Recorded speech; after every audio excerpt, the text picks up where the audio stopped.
Merci Seigneur, merci Papa, merci mon Dieu, merci mon Roi. Seigneur, je veux te bénir encore pour ce moment que tu as rendu disponible, afin que je puisse venir devant ta présence et partager, Seigneur Dieu, tes pensées, partager, Seigneur Dieu, ta parole et partager ton esprit avec mes frères et sœurs à travers le monde. Éternel, je te prie de m'aider à ce que je puisse, Seigneur Dieu, utiliser ce temps à bon escient et surtout, Seigneur Dieu, donne-moi des mots simples, des mots que tes enfants vont comprendre, des mots que tes enfants vont assimiler, des mots qui vont toucher tes enfants. Éternel mon Dieu, je m'abandonne entre tes mains, toi qui es mon Seigneur et mon Dieu, toi qui es mon Père, maintenant même que mes sentiments, que mes émotions, que ma nature charnelle te soit soumise, afin que ce que ton esprit veut communiquer à l'Église, tu puisses le communiquer avec puissance. Éternel mon Dieu, que toute la gloire, la puissance et l'honneur te reviennent à toi et à toi seul. Merci encore au nom majestueux et puissant de mon Seigneur et mon Sauveur, Jésus-Christ. Amen. Chers frères et sœurs à travers le monde, soyez bénis. Vous écoutez et vous voyez la voix et vous voyez votre frère, le serviteur Jean-Paul Lawson. Pour ceux qui vont écouter en audio, vous écoutez la voix de votre frère, le serviteur Jean-Paul Lawson. Alors, nous allons continuer notre enseignement sur le discernement des esprits. Nous avons commencé la semaine dernière, donc nous allons continuer. Et aujourd'hui, nous allons entamer la troisième partie. Et que le Seigneur vous bénisse, que le Seigneur vous accorde une écoute attentive afin que ces moments de partage ne soient pas simplement des moments où vous écoutez la parole, mais plutôt que ces paroles-là puissent produire du fruit dans votre vie et que cette parole-là puisse vous donner la force, que cette parole puisse vous délivrer réellement et que vous soyez véritablement des enfants de Dieu qui ne seront plus frottés à tout vent de doctrine, qui ne vont plus aller avec n'importe qui, n'importe comment et n'importe où, mais qui sauront qui ils sont et qui est leur Dieu. Que le Seigneur vous bénisse. Nous allons continuer aujourd'hui, nous allons voir Matthieu chapitre 20, Matthieu chapitre 20, et plutôt Matthieu chapitre 10, le verset 20, Matthieu chapitre 10, le verset 20, Matthieu chapitre 10, le verset 20, dit ceci. Car ce n'est pas vous qui parlerez, c'est l'Esprit de votre Père qui parlera en vous. Car ce n'est pas vous qui parlerez, c'est l'Esprit de votre Père qui parlera en vous. Ce message avait été donné aux apôtres, c'est-à-dire les disciples, les premiers disciples de Jésus-Christ, les premiers disciples de notre Dieu. Lorsqu'il était encore sur terre, il les avait donné ces paroles de ne pas craindre les hommes, de ne pas craindre ceux qui vont les amener devant les tribunaux. Quand bien même qu'on les amènera devant les tribunaux, son esprit parlera en eux. Son esprit parlera en eux. Donc nous comprenons que l'esprit est fondamental dans la vie d'un enfant de Dieu. Nous comprenons que c'est l'esprit de Dieu qui pousse, ou bien ce sont des esprits qui poussent des hommes à poser des actes. Ce sont des esprits qui poussent des hommes à poser des actes. Des hommes avec un grand H. Ce sont des esprits qui poussent des hommes à poser des actes. Maintenant, ces esprits-là, est-ce qu'ils sont de Dieu ou ne sont-ils pas de Dieu? C'est ce que nous sommes en train d'étudier, d'apprendre, de comprendre, de connaître. Nous sommes dans la recherche pour comprendre si les esprits qui agissent dans le monde, si les esprits qui nous animent, si les esprits qui peuvent nous animer, s'ils sont de Dieu vraiment ou pas. Donc voilà pourquoi nous sommes dans ce passage, afin de comprendre pourquoi Dieu lui-même a dit aux disciples, dans Matthieu chapitre 10, le verset 20, Dieu leur dit, « Car ce n'est pas vous qui parlerez, c'est l'Esprit de votre Père qui parlera en vous. » Car ce n'est pas vous qui parlerez, c'est l'Esprit de votre Père qui parlera en vous. Regardez encore quelque chose pour savoir que l'Esprit parle au travers des gens. L'Esprit parle. Mais est-ce que c'est l'Esprit de Dieu? Est-ce que c'est l'Esprit malin? Est-ce que c'est Satan? Tout ça là, l'Écriture nous donne des détails. Il y a des esprits qui agissent. Il y a des esprits qui parlent. Mais dans l'Écriture, comment pourrons-nous savoir s'il y a un esprit qui parle? Est-ce que l'esprit est-il de Dieu ou s'il n'est pas de Dieu? Comment nous pouvons le savoir? Amen. Nous allons voir un deuxième passage très rapidement dans Jean. Allons-y. Aujourd'hui, je vais rester dans la Bible 8 secondes. J'ai avec moi la Bible, je l'utiliserai quand je sentirai le besoin. Ok. Nous allons voir dans Jean chapitre 8. Jean chapitre 8. Nous allons lire du verset 39 au verset 43. Jean chapitre 8 du verset 39 au verset 43. Il lui répondit, notre Père c'est Abraham. Jésus leur dit, si vous étiez enfants d'Abraham, vous ferez les œuvres d'Abraham. Mais maintenant, vous cherchez à me faire mourir, moi qui vous ai dit la vérité, que j'ai entendu de Dieu. Cela, Abraham ne l'a point fait. Vous faites les œuvres de votre Père. Il lui dit, nous ne sommes pas des enfants illégitimes. Nous avons un seul Père, Dieu. Jésus leur dit, si Dieu était votre Père, vous m'aimeriez, car c'est de Dieu que je suis sorti et que je viens.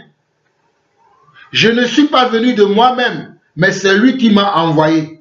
Pourquoi ne comprenez-vous pas mon langage? Parce que vous ne pouvez pas écouter ma parole. Là, ici, le Seigneur Jésus-Christ était avec les scribes, les pharisiens, il était avec les sacrificateurs. Il était avec ces scribes, ces gens qui connaissent la Bible, il était avec ses frères, les Israélites. Et il leur dit, et d'abord ses frères les Israélites leur dit que nous avons pour père Abraham. Jésus leur dit, si vous étiez enfant d'Abraham, vous feriez les œuvres d'Abraham. Mais maintenant vous cherchez à me faire mourir, moi qui vous ai dit la vérité, que j'ai entendu de Dieu. Cela, Abraham ne l'a point fait. Lorsque Jésus parlait, l'esprit qui animait Jésus-Christ était l'esprit de vérité. Et cet esprit-là, lorsque ses frères, les Israélites l'écoutaient, ça les comment? Ça les faisait du mal. Ça les mettait en colère contre lui. Parce que ce qu'il disait les touchait profondément. Ce qu'il disait, ce que Jésus disait, touchait à leur ego, touchait à leur pratique qu'ils faisaient. Donc ce qui prouve que eux, ils étaient sous l'influence d'un autre esprit. Ils n'étaient pas sous l'influence de l'esprit qui avait agi en Abraham. Parce que nous savons qu'Abraham avait été poussé par l'esprit de Dieu. Nous savons que c'est Abraham avait entendu Dieu. Et Dieu lui avait dit, lorsqu'il était encore dans la maison de son père, il a entendu Dieu. Et Dieu lui a dit, Abraham, quitte la maison de ton père et va dans ce lieu où je te montrerai. Donc Jésus va leur dire que si vous étiez enfant d'Abraham, vous comprendrez mon langage. Vous comprendrez mon langage. Souvenez-vous de 1 Jean chapitre 4 que nous avons vu dans la première partie où je vous disais que si quelqu'un est de Dieu, il nous écoutera. Il écoutera la parole de l'Esprit. Et il va accepter la parole de l'Esprit. Mais lorsque la personne n'est pas de Dieu, il ne peut pas comprendre les paroles de l'Esprit. Les paroles qui viennent de la vérité. Car c'est la vérité, la parole que nous prêchons.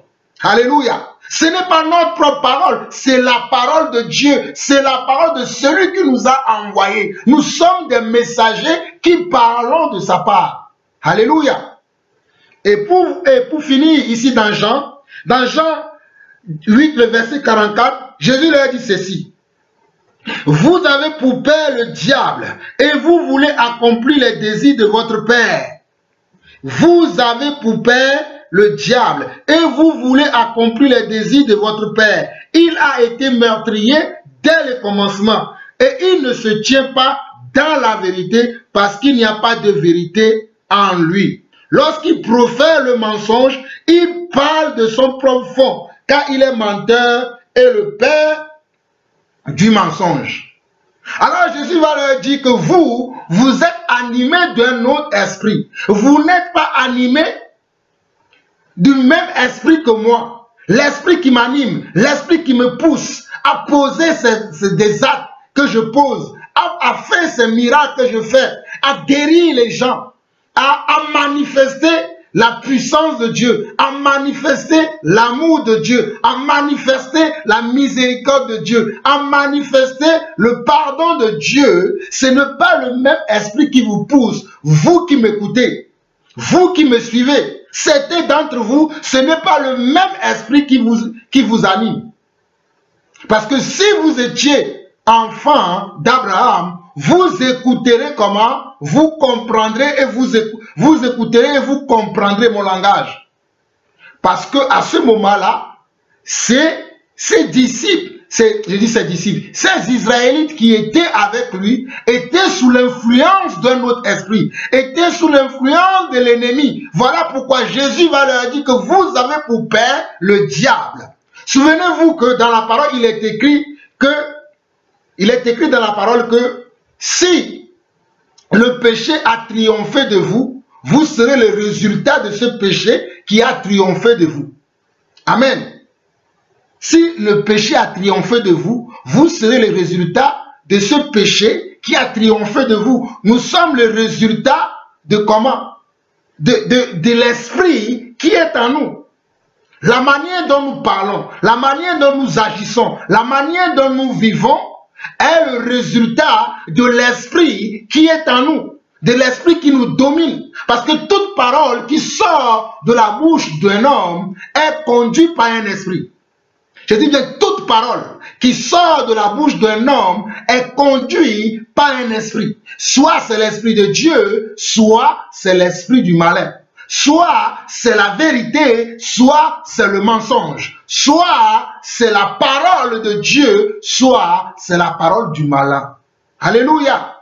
Voilà pourquoi dans 1 Pierre chapitre 1, nous l'avons déjà vu, mais nous allons le voir encore. 1 Pierre chapitre 1, le verset 21, et 2 Pierre chapitre 2 Pierre 1, le verset 21, 2 Pierre 1, le verset 21, 2 Pierre 1, le verset 21 dit ceci.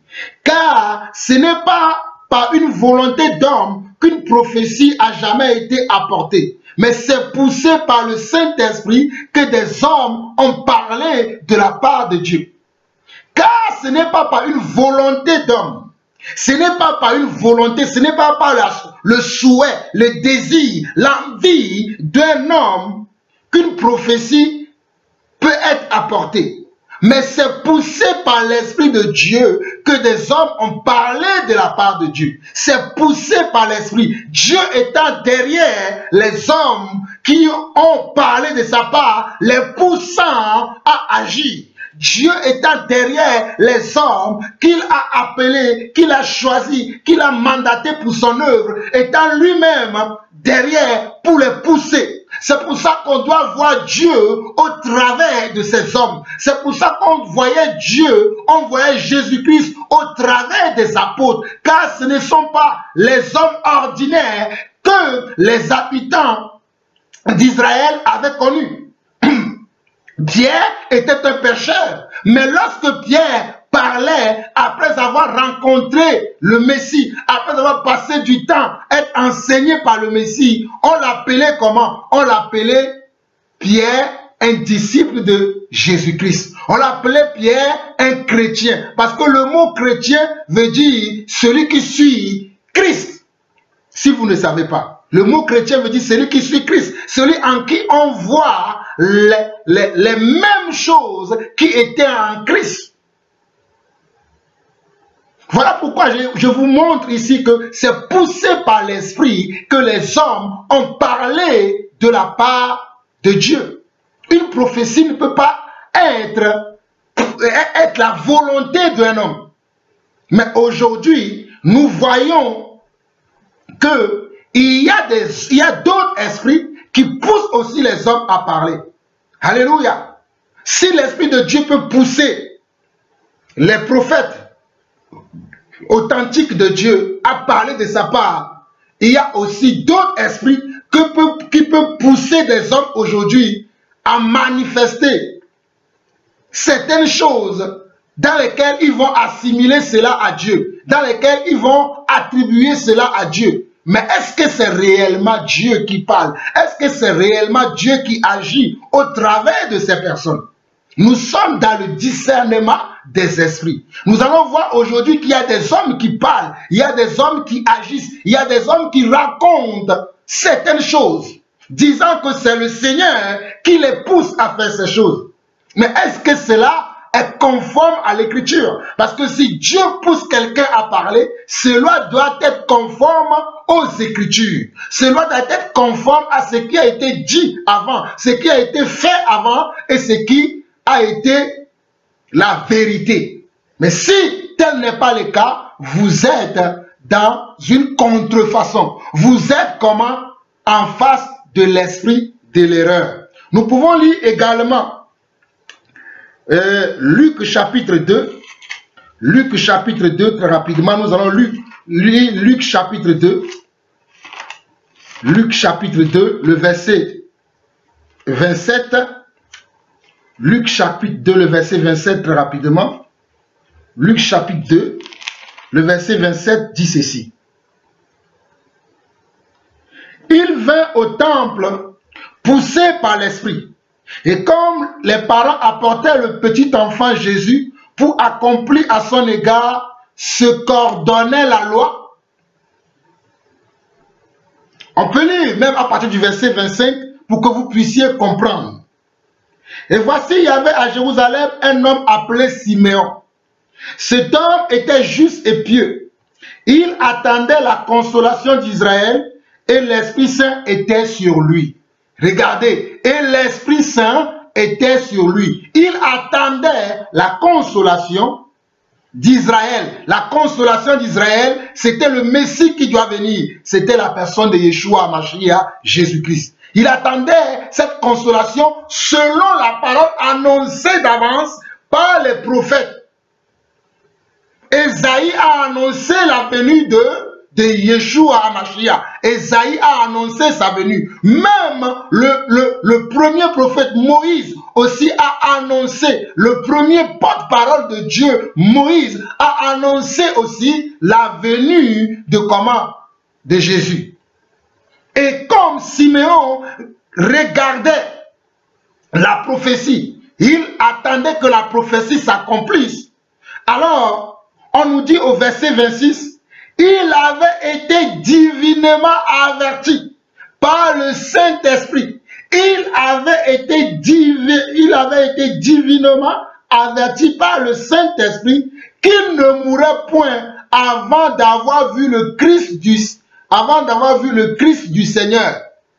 Le Saint-Esprit, qui est la vérité, l'avait averti que tu ne verras pas la mort sans avoir vu le Messie, sans avoir vu le Sauveur, sans avoir vu, comment?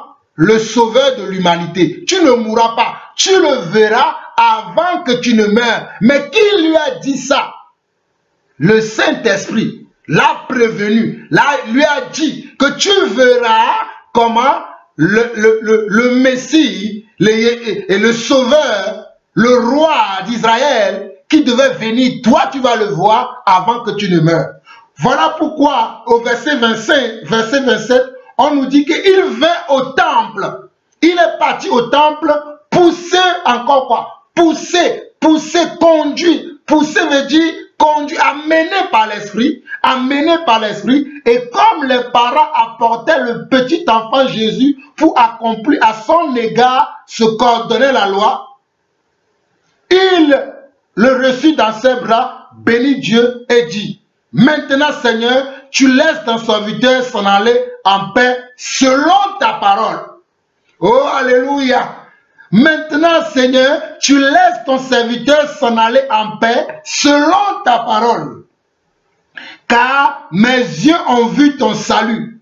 Salut que tu as préparé devant tous les peuples. Lumière pour éclairer les nations et gloire d'Israël ton peuple.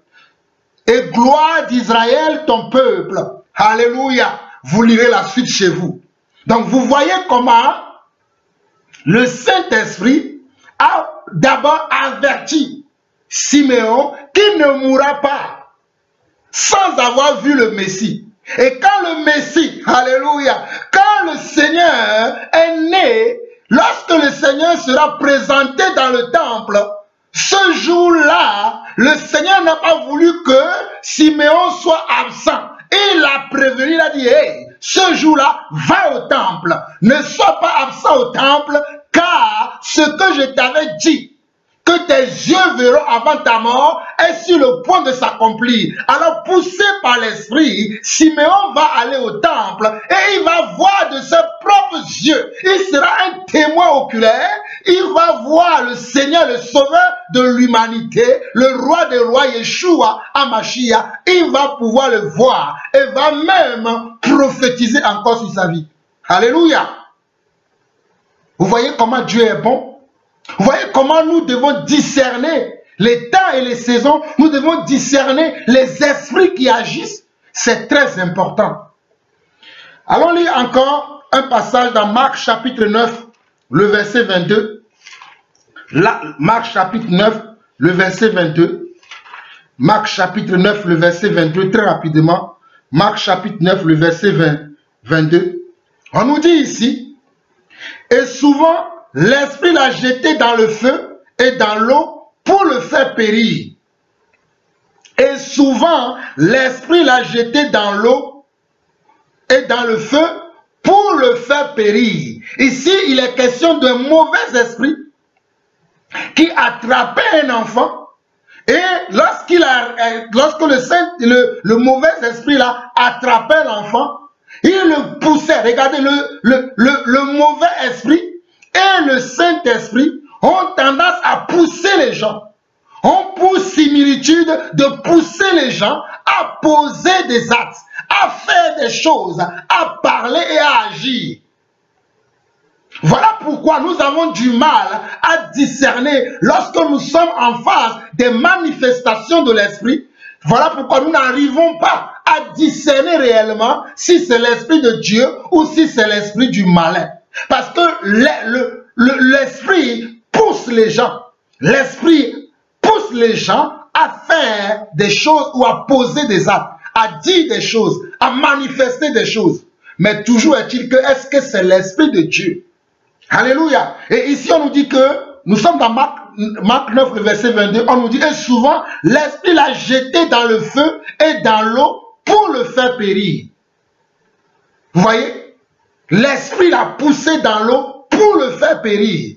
Donc il y a un esprit qui pousse les gens à accomplir les choses de Dieu, à manifester la puissance de Dieu, à parler selon la vérité, à agir selon Dieu. Mais il y a un autre esprit qui a pour but de faire périr les gens, de tuer les gens, d'amener les gens à faire des choses regrettables, d'amener les gens à faire des choses honteuses, d'amener les gens dans les choses que je n'arrive même pas à dire. Alléluia. Vous voyez comment le mauvais esprit peut agir? Nous allons revenir dans quelque chose que nous avons lu la semaine dernière très rapidement, parce que c'est très important ce que nous sommes en train de voir. Nous allons revenir dans 1 Roi, le chapitre 22. 1 Roi, le chapitre 22, très rapidement. Alléluia. Nous bénissons le Seigneur. Et ce même histoire se trouve dans 2 Chroniques, chapitre 18, le verset 12 au verset 21. Mais nous allons le lire dans 1 Roi, le chapitre 22. Nous allons lire 1 Roi, le chapitre 22. Et nous allons lire à partir du premier verset jusqu'au verset 22, rapidement. Suivez-moi très bien.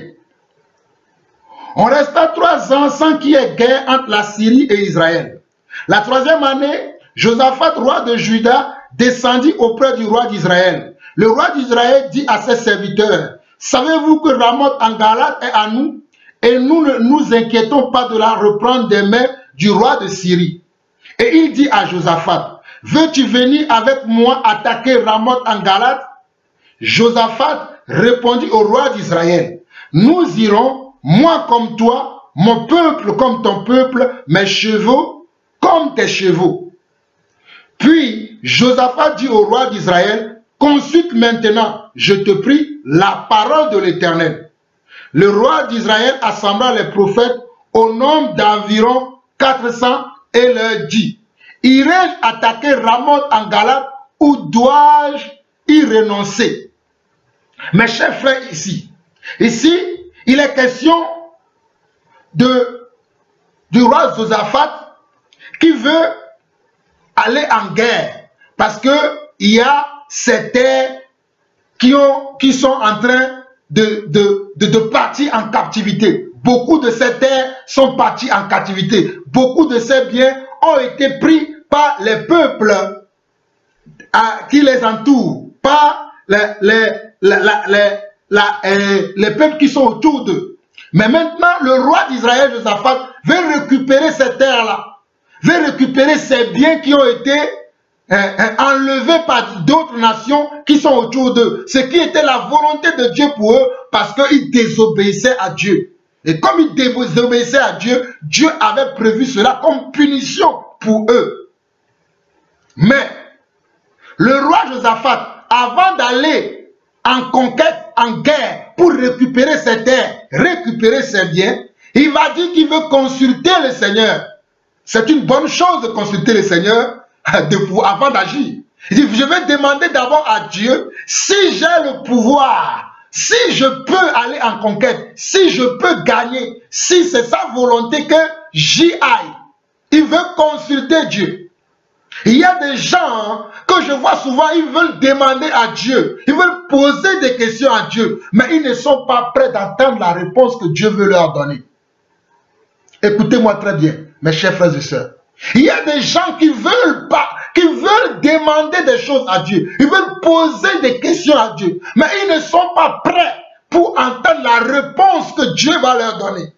Une chose est de demander quelque chose à Dieu. Une autre chose est d'écouter, d'avoir le cœur, d'accepter la réponse de Dieu, telle qu'elle soit. Quelle que soit la réponse que Dieu va te donner, c'est toi qui as demandé à Dieu. Puisque Dieu dit, invoque-moi et je te répondrai. Dieu ne t'a pas dit que je te répondrai favorablement. Dieu ne t'a pas dit que je te répondrai selon les désirs de ton cœur. Dieu ne t'a pas dit que je te répondrai selon tes pensées, tes sentiments, tes émotions. Il a dit simplement, invoque-moi et je te répondrai. Mais je remarque que la plupart d'entre nous, lorsque nous invoquons le Seigneur, nous avons tendance à attendre qu'il nous réponde selon ce que nous souhaitons, selon ce que nous voulons. Ce qui est aussi comment? Une manipulation. Une sédition que nous devons abandonner au nom de Jésus. Si tu es quelqu'un, tu as cette tendance en toi, qu'aujourd'hui ça change dans ta vie au nom de Jésus. Maintenant, continuons. Nous étions au verset 5 que nous avons lu jusqu'au verset 6. Je vais relire. Puis Josaphat dit au roi d'Israël, consulte maintenant, je te prie, la parole de l'Éternel. Le roi d'Israël assembla les prophètes au nombre d'environ 400 ans, et leur dit, irai-je attaquer Ramoth en Galade ou dois-je y renoncer?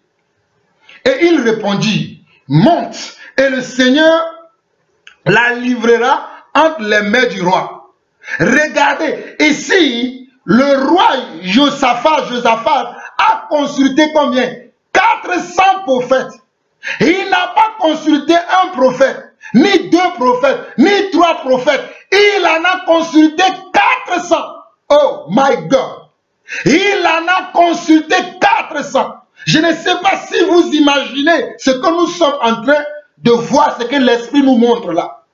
Il en a consulté 400. Et la parole qui sortait de la bouche de ces 400 prophètes était toujours comment? La même parole.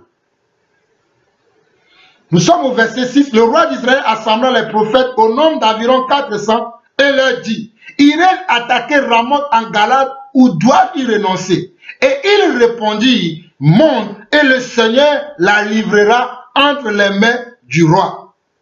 Mais Josaphat dit: n'y a-t-il plus ici aucun prophète de l'Éternel par qui nous puissions le consulter?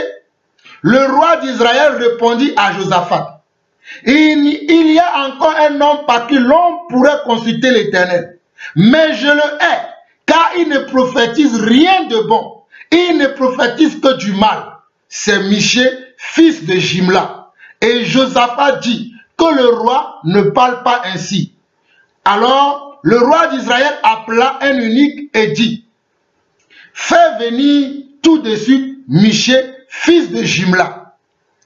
Le roi a entendu les 400 prophètes, mais il n'était pas convaincu de ce que les 400 prophètes l'ont annoncé. Alors il a demandé s'il n'y a pas un autre prophète, s'il n'y a pas quelqu'un d'autre qui est prophète encore dans la nation, qui peut encore lui donner la parole de Dieu. Alors on va lui dire qu'il y a quelqu'un. Et ce quelqu'un-là, c'est Michée, fils de Jimla. Et le roi va demander qu'on le fasse venir.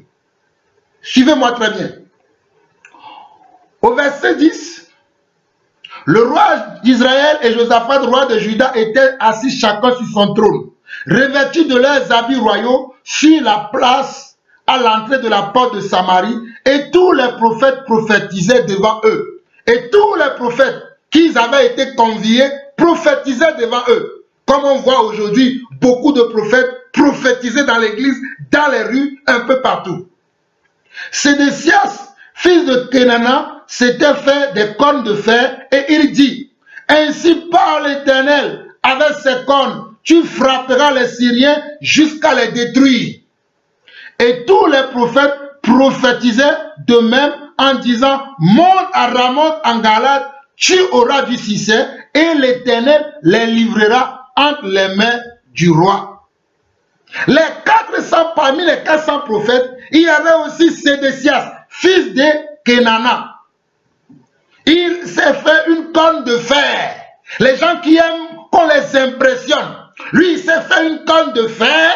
Les gens qui aiment les démonstrations. Oui, je sais que la parole de Dieu dit que Paul dit que la parole qu'il a apportée, ce n'est pas simplement des discours persuasifs, mais c'est la démonstration de l'esprit et de la puissance de Dieu. Mais la démonstration de l'esprit, c'est la démonstration de la vérité. C'est la démonstration de la parole. Alléluia. La démonstration de l'esprit, c'est la démonstration de la puissance, c'est la démonstration de la vérité. Car c'est la vérité qui libère. Voilà pourquoi Jésus dira: vous connaîtrez la vérité et la vérité vous affranchira. Même lorsque tu es possédé, tu es sur l'emprise d'un démon, si tu écoutes la parole de Dieu, la parole de Dieu va te libérer. Voilà pourquoi Jésus a dit même aux disciples: déjà vous êtes purs à cause de la parole que vous écoutez. Alléluia. Mais celui-là veut impressionner. Sédécias, il a fait des cornes de fer. Et il va dire: ainsi parle l'Éternel, avec ces cornes, tu frapperas les Syriens jusqu'à les détruire. Comme on voit dans les assemblées, les gens qui vont agiter des choses, qui vont prendre des choses. Oui, voilà, le Seigneur dit, ils vont brandir des choses qui n'ont rien à voir, juste pour appâter, juste pour amadouer. Et c'était ce que faisait Sédécias. Alléluia. Et ils étaient 400. Ok, nous continuons. Au verset 13, le messager qui était allé appeler Michée lui parla ainsi: voici les prophètes d'un commun accord prophétisent du bien au roi. Que ta parole soit comme la parole de chacun d'eux. Annonce du bien.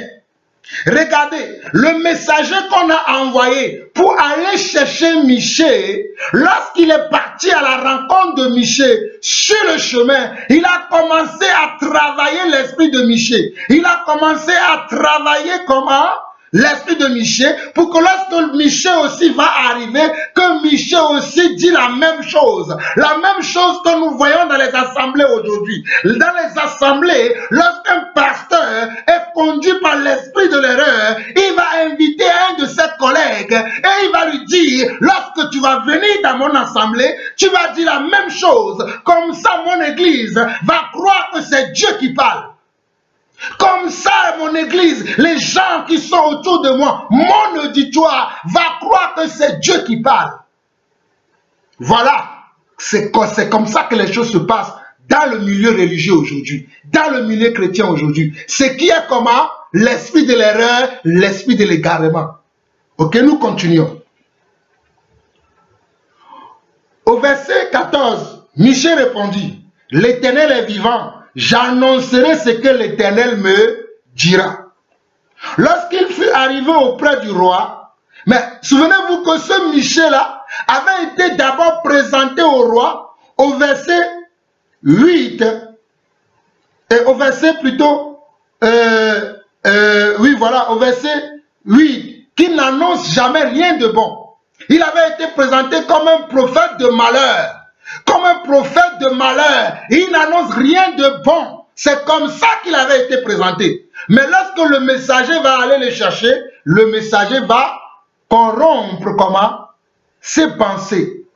Et il va dire, lorsque tu vas arriver, annonce les mêmes choses que tes prédécesseurs qui sont au nombre de 400 ont annoncé. Toi aussi, annonce les mêmes choses. Oh, alléluia. Je ne vous annoncerai pas les mêmes choses que le monde vous annonce aujourd'hui. Je ne vous annoncerai jamais les mêmes choses que les faux pasteurs, que les faux frères, que les illuminés. Ceux qui n'ont pas reçu la grâce de Dieu, ceux qui n'ont pas été appelés, ceux qui n'ont pas reçu la vérité vous annoncent. Je ne vous annoncerai jamais les mêmes choses. Alléluia. Alléluia. Que la gloire soit donnée au Père, celui qui nous a appelés. Maintenant, au verset 15, lorsqu'il fut arrivé auprès du roi, le roi lui dit, « Michée, irons-nous attaquer Ramoth en Galate ou devons-nous y renoncer ?» Il lui répondit, « Monte, tu auras du succès et l'Éternel la livrera entre les mains du roi. » Michée a suivi le conseil du messager qui est venu le chercher. Lui aussi il dit, monte, tu auras comment? Du succès. L'Éternel livrera entre les mains tes ennemis. Va, monte. Au verset 16, et le roi lui dit, combien de fois me faudra-t-il te faire jurer de ne me dire que la vérité au nom de l'Éternel? Combien de fois? Je vais te dire, combien de fois me faudra-t-il te faire jurer de me dire que la vérité au nom de l'Éternel?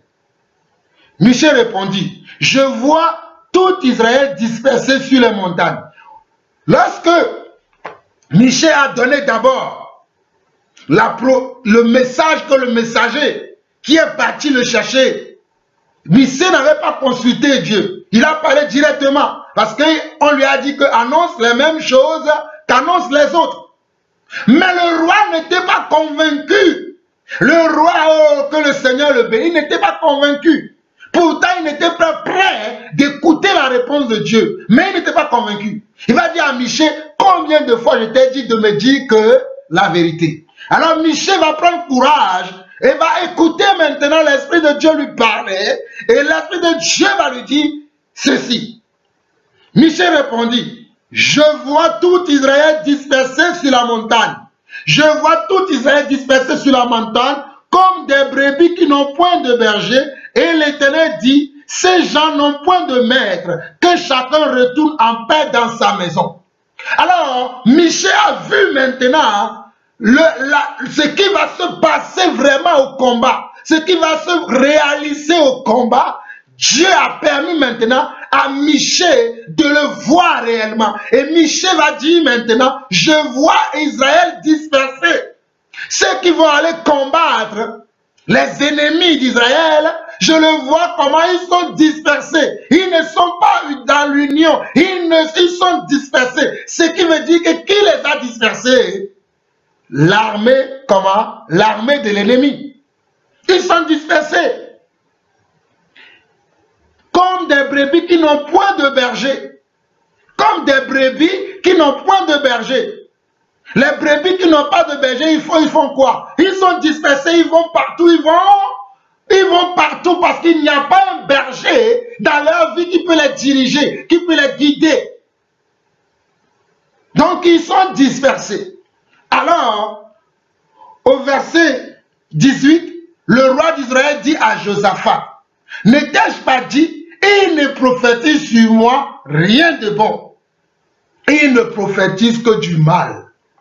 Il ne prophétise jamais sur moi rien de bon. Il ne prophétise que du mal. Voici la preuve. Regarde ce qui te prophétise. Le mal. Alors que les 400 autres ont prophétisé du bien. Mais ils ont oublié que c'est le roi même qui a demandé que tu me dises réellement ce que le Saint d'Israël, le roi d'Israël, le Dieu d'Israël te montre. Ils ont oublié ça. Voilà pourquoi j'ai dit dès le départ qu'il y a des gens qui veulent questionner Dieu, mais ils ne sont pas prêts d'écouter la réponse de Dieu. Ils ne sont pas prêts d'écouter la réponse de Dieu. Mais pourtant, ils veulent questionner Dieu. Alléluia. Quand toi, tu veux questionner Dieu, sois prêt d'attendre aussi la réponse que Dieu te donnera. Qu'elle soit favorable, qu'elle corresponde à tes attentes ou pas, sois prêt de l'attendre et accepte-la telle qu'elle est.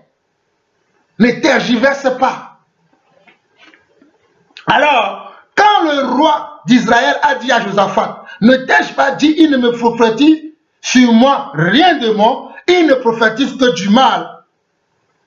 L'Esprit du Seigneur va pousser maintenant encore Michée à donner encore un message. Parce que l'Esprit du Seigneur va s'irriter. Il va voir que ces gens-là, ils disent, ils veulent écouter ils disent, dis-moi la vérité. Mais c'est la séduction. Ils ne sont pas prêts d'attendre la vérité. Ils ne sont pas prêts d'écouter ce que Dieu veut leur dire. Ils veulent la séduction. Ils veulent qu'on les trompe. Ils veulent qu'on les mente. Ils veulent qu'on leur dise le contraire de ce que Dieu veut. Alors Dieu va leur livrer maintenant le paquet qu'ils désirent. Voilà. Et Dieu va parler par la bouche de Michée encore, il va dire, écoute donc la parole de l'Éternel. J'ai vu l'Éternel assis sur son trône, et toute l'armée des cieux se tenant auprès de lui, à sa droite et à sa gauche. Et l'Éternel dit, qui séduira Akab, pour qu'il monte à Ramoth en Galade, et qu'il y périsse? Il répondit, l'un d'une manière, l'autre d'une autre. Et un esprit vint se présenter devant l'Éternel et dit, moi je les séduirai. L'Éternel lui dit, comment? Regardez, le Seigneur dit que comment,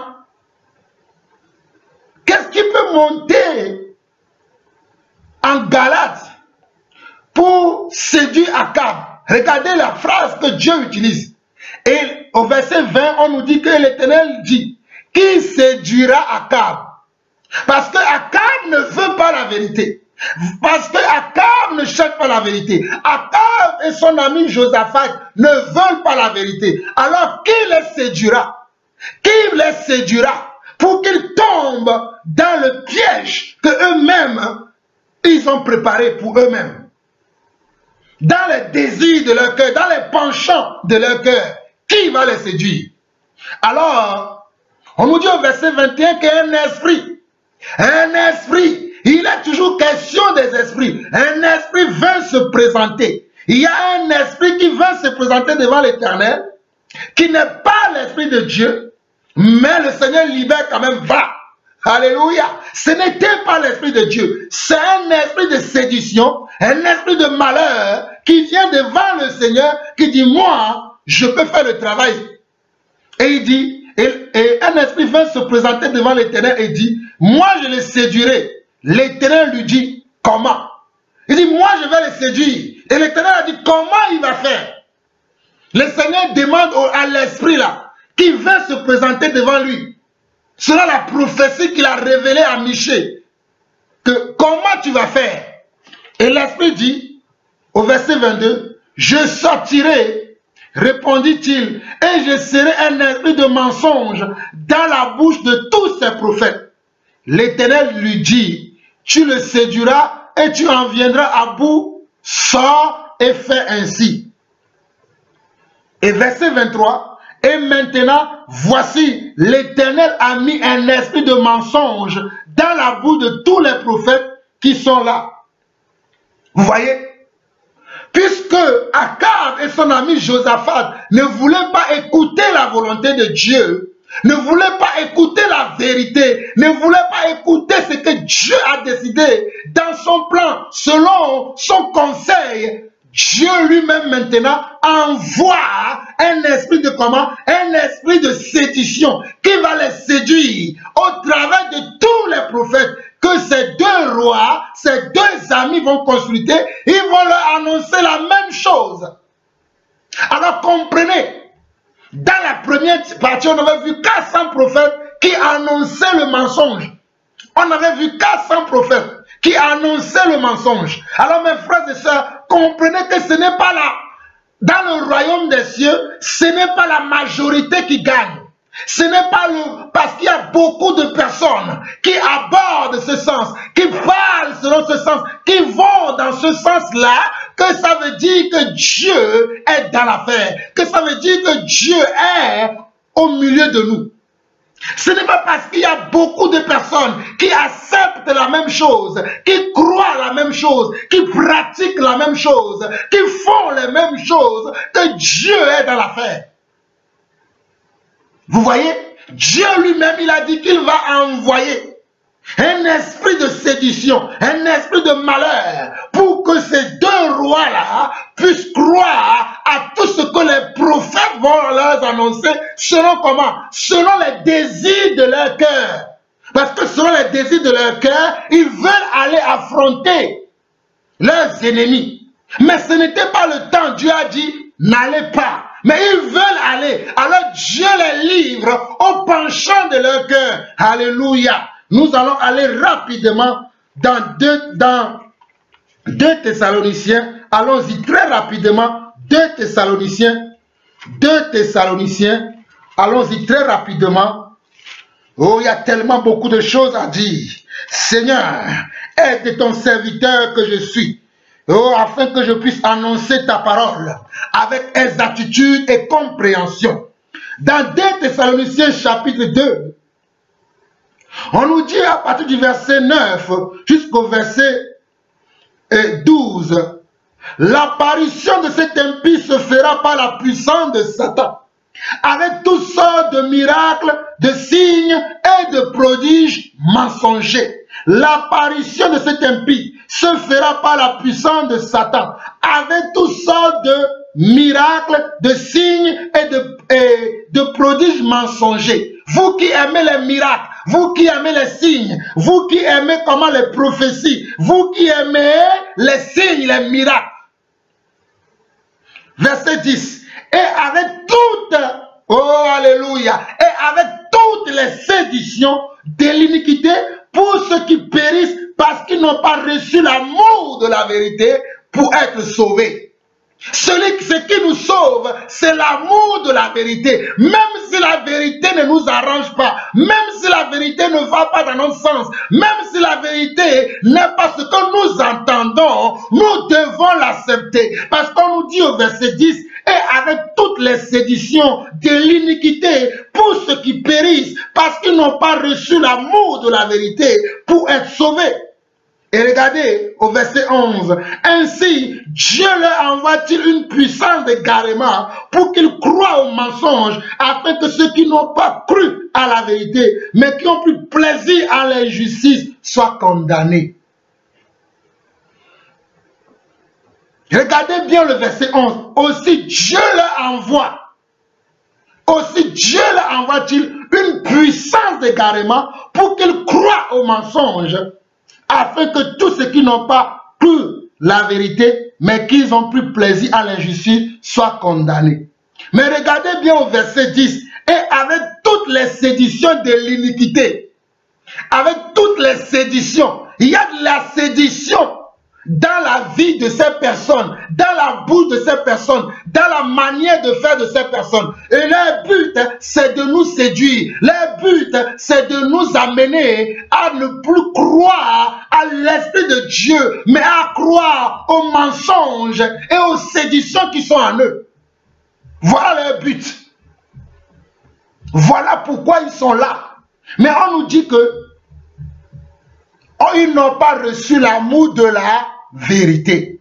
Oh, que Dieu te donne, toi qui m'écoutes maintenant, que Dieu te donne l'amour de la vérité, que Dieu te donne l'amour de la vérité, afin que tu crois à la parole de la vérité pour être gardé, sauvé par la vérité.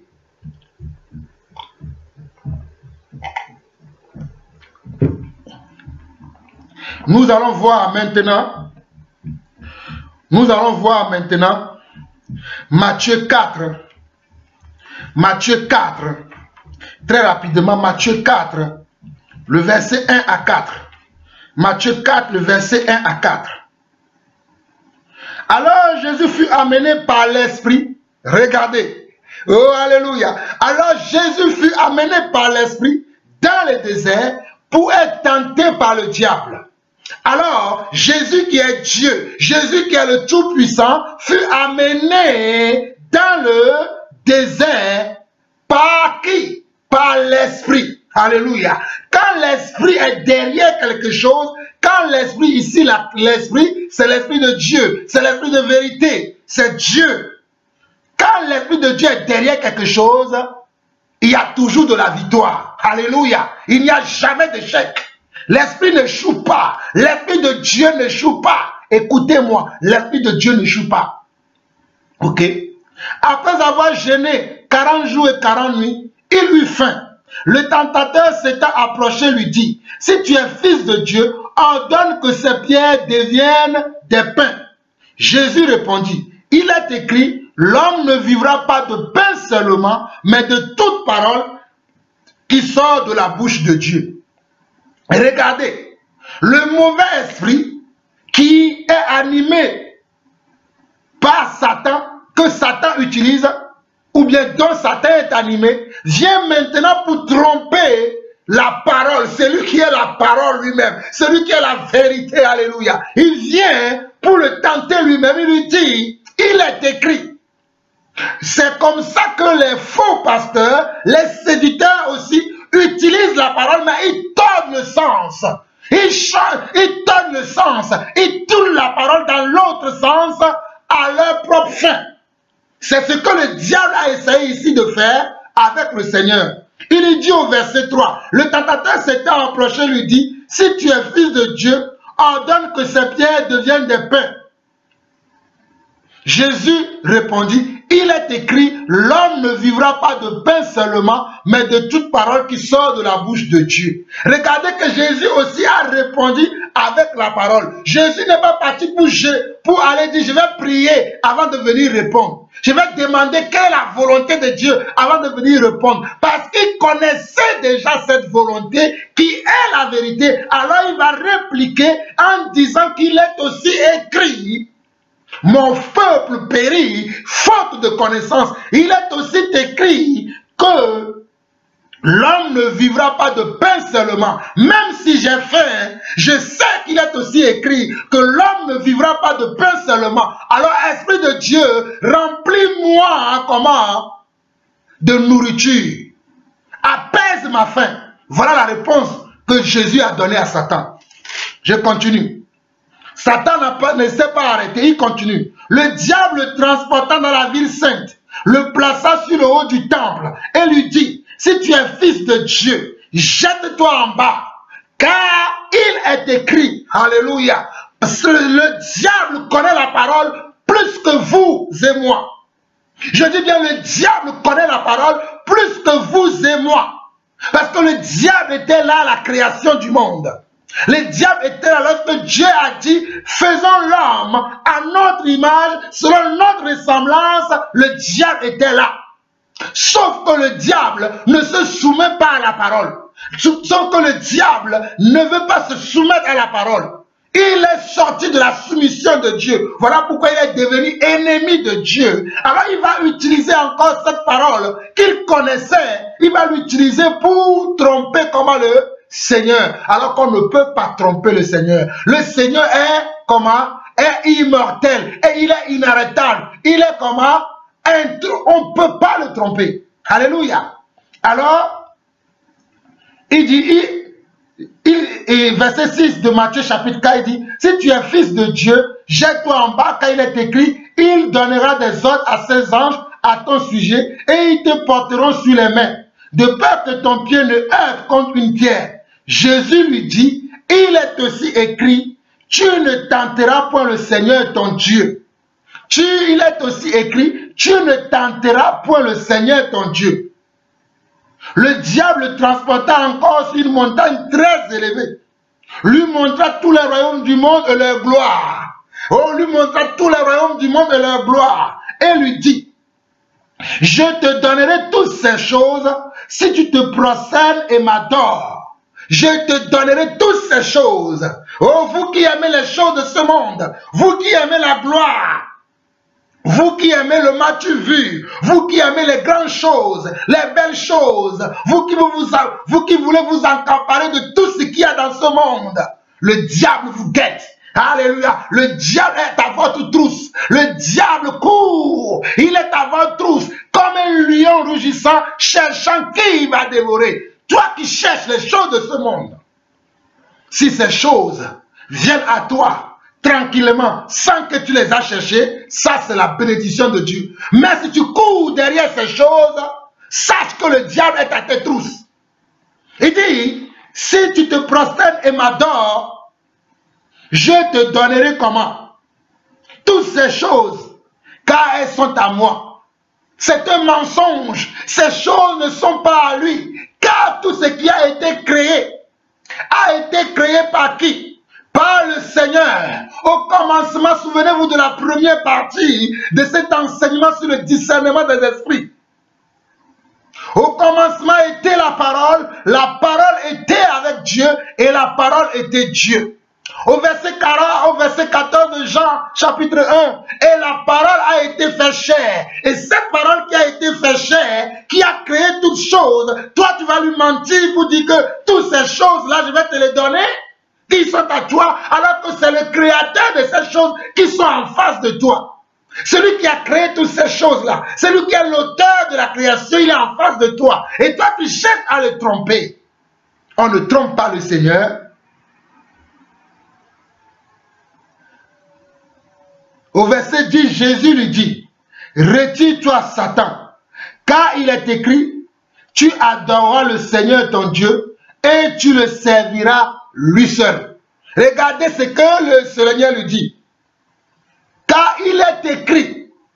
Et car il est écrit. Jésus n'a pas encore dit, je vais prier. Oh, rabababababa. Oh, marteau, marteau, marteau, marteau. Casserole, casserole, casserole. Oh, oh, oh. Non. Il a dit qu'il est écrit. Vous connaîtrez la vérité et la vérité vous affranchira. Tu adoreras le Seigneur ton Dieu et tu le serviras lui seul. Il a dit, il est écrit. Il lui a présenté ce qui est écrit, la parole de la vérité. C'est la parole de la vérité que nous prêchons. C'est le Seigneur Jésus que nous prêchons. C'est le Seigneur Jésus que nous vous démontrons. C'est lui l'esprit de vérité. C'est lui l'esprit de vérité. C'est lui le chemin. C'est lui la vie. Alléluia. Jésus est le chemin. Il est la vie et il est la vérité. Alléluia. Voilà pourquoi il dit, nul ne peut venir au Père sans passer par moi. Donc vous voyez que le diable peut utiliser même la parole. Voilà pourquoi vous allez voir ces faux prophètes. Voilà pourquoi vous allez voir ceux qui ont ce mauvais esprit, ceux qui ont l'esprit de l'erreur, ceux qui ont l'esprit de la séduction, ceux qui sont dans l'égarement, ils vont avoir la parole, mais ce n'est pas la bonne parole. Ils vont tordre le sens de la parole pour leur propre intérêt, pour leur propre bien, pour se faire du bien à eux et non pour le compte du Seigneur. Ils vont tordre le sens des Écritures pour leur propre bien, pour pouvoir faire leurs affaires, pour pouvoir gérer bien ce qu'ils veulent faire. Donc ce n'est pas parce que quelqu'un parle de la parole que ce qu'il dit forcément, c'est la vérité. Ce qu'il dit peut même être vrai. Mais quel est l'esprit qui est derrière? Quel est le but qui est derrière? Quelle est la motivation qui est derrière? Qu'est-ce qu'il y a derrière cette vérité-là? Qu'est-ce qu'il y a derrière cette parole-là? Quel est le but? Quelle est la motivation? Allons dans Actes chapitre 16. Nous l'avons vu dernièrement, mais nous allons le voir encore aujourd'hui. Actes chapitre 16. Oh, Raposa, que le Seigneur soit béni. Le verset 16. Actes 16, 16. Allons rapidement là-bas.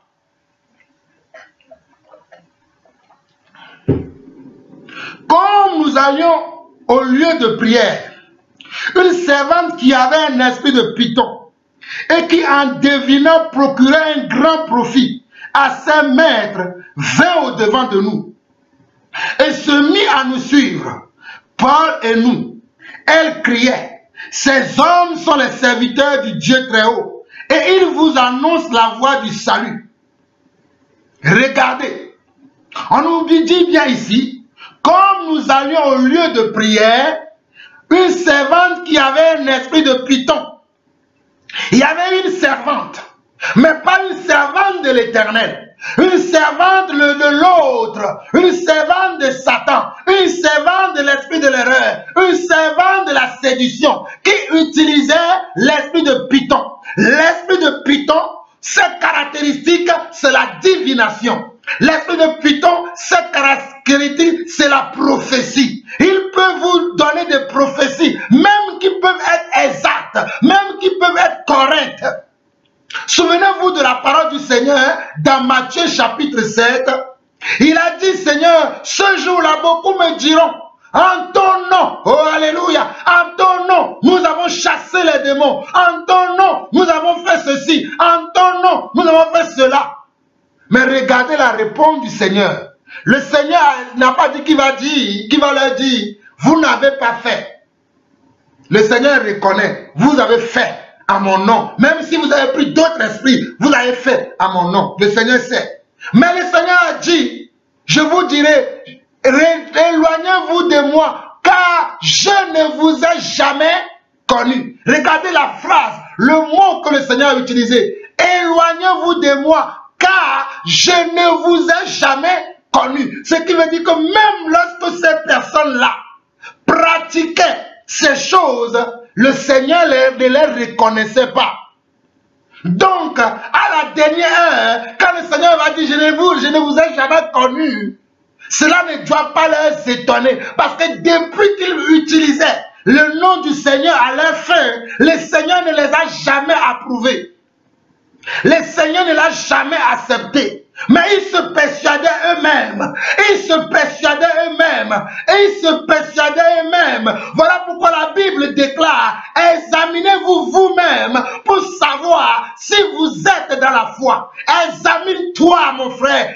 Examine-toi ma soeur pour savoir si tu es dans la foi. Et la foi, c'est l'Esprit de Dieu. La foi, c'est l'Esprit de Dieu. Parce que c'est la foi qui te pousse à croire à ce que Dieu dit, à l'accepter telle qu'elle est, même si elle va à l'encontre de tes prérogatives, même si elle va à l'encontre de tes expectatives, même si elle n'est pas selon ce que ton cœur souhaite.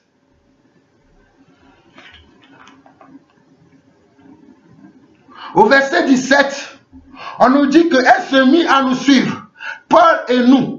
Elle criait, ces hommes sont les serviteurs du Très-Haut et ils vous annoncent la voie du salut. Elle fit cela pendant plusieurs jours. Elle fit cela pendant plusieurs jours. C'est-à-dire pendant plusieurs jours, cette femme qui avait un esprit de divination, qui est poussée par le python, qui est un serpent, qui est le symbole de serpent, alléluia, qui devinait dans la vie des gens ce qui peut se passer, ou bien ce que ces gens-là peuvent être amenés à faire. Mais ce n'était pas l'Esprit de Dieu. Même si ce qu'elle disait, c'est la vérité. Est-ce que c'est Dieu qui l'a mandaté à dire ça? Non. Ce n'était pas Dieu qui l'a mandaté. Ce n'était pas Dieu qui le poussait. Mais c'était un autre esprit qui le poussait. Voilà pourquoi cela a duré plusieurs jours. Cela a duré plusieurs jours, mais je rends grâce à Dieu. L'Esprit du Seigneur qui est dans la vie de Paul a permis que Paul puisse voir quel est l'intérêt que cette femme crie toujours derrière moi. Écoutez ces hommes, ils sont des serviteurs de Dieu. Mais je sais, moi-même, mon frère qui est avec moi, Barnabas, le sait aussi. Les gens qui nous écoutent sont aussi persuadés que nous sommes des serviteurs de Dieu. Pourquoi elle fait ça? Ce n'est pas normal. Il y a quelque chose derrière. Et par le discernement des esprits, Paul va remarquer que cette dame-là n'était pas là pour lui faire du bien. Mais il était là pour comment? Pour troubler le déroulement des choses. Alors Paul, saisi par l'esprit, va menacer cet esprit. Suivez la suite.